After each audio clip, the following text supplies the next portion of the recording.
Hello, good morning Hong Kong. Ayan, today is Tuesday po. Ayan, maulan po dito ngayon. Ayan, early in the morning, bumuhos yung ulan. Ayan.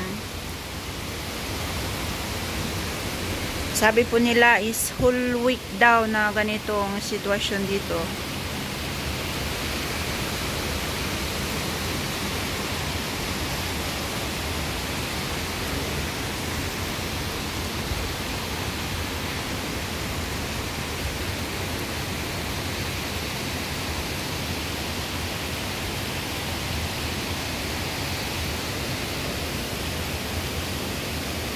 Ayan, may hangin pa.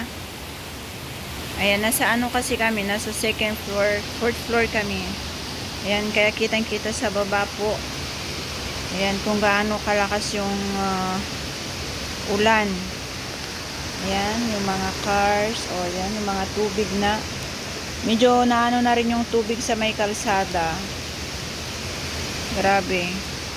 O, kikita nyo po yung ano, yung ulan na talagang tinatangay po ng hangin.